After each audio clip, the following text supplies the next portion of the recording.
Dinas Perdagangan wan Perindustrian Banjarmasin akan melindungi konsumen dengan mentera ulang takaran ukuran wan timbangan termasuk takaran di mesin-mesin di setiap SPBU pada tahun 2023 ini. Disperdagin Banjarmasin kada hanya mentera alat ukur yang ada di pasar milik pemerintah kota, namun dilakukan pula pada pasar-pasar tradisional milik swasta atau yang sebagian ada yang berdiri di kawasan perkampungan warga.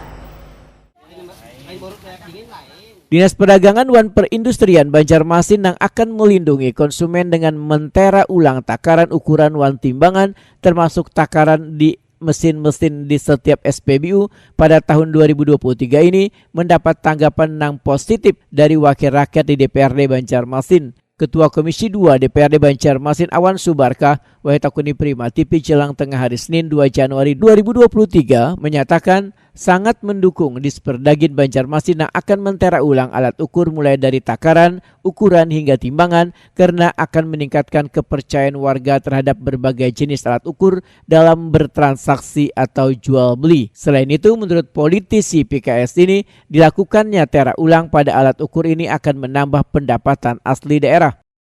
Yang pertama, artinya kalau sudah ditera, boleh dikatakan ada jaminan bahwa alat ukur yang dipakai untuk transaksi dengan masyarakat itu sudah sesuai dengan apa yang adanya atau sesuai dengan ukuran yang benar, sehingga meningkatkan kepercayaan masyarakat. Itu yang pertama.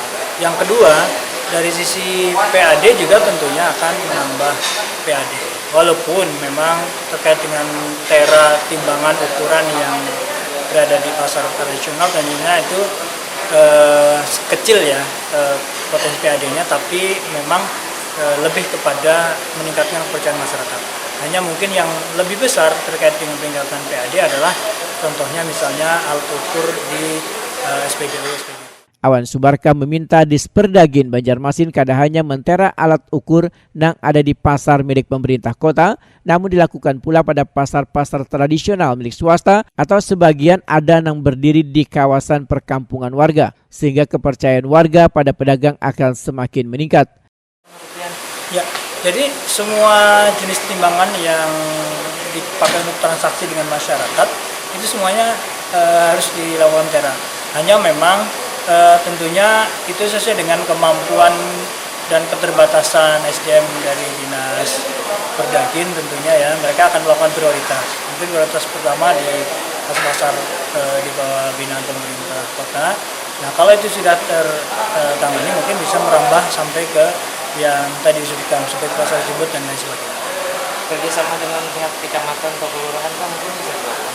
Iya, itu sangat bagus ya, kerjasama dengan pihak kecamatan dan kelurahan itu sangat bagus. Nah, jadi bisa dari para pedagang atau para pengguna alat ukur ini bisa dihadirkan di masing-masing kecamatan maupun di kelurahan. Awan Subarkah menambahkan, untuk mempermudah kinerja, maka Disperdagin bisa bekerjasama dengan kecamatan atau kelurahan untuk mentera ulang alat ukur pedagang ini secara kada langsung bisa mempercepat proses tera ulang.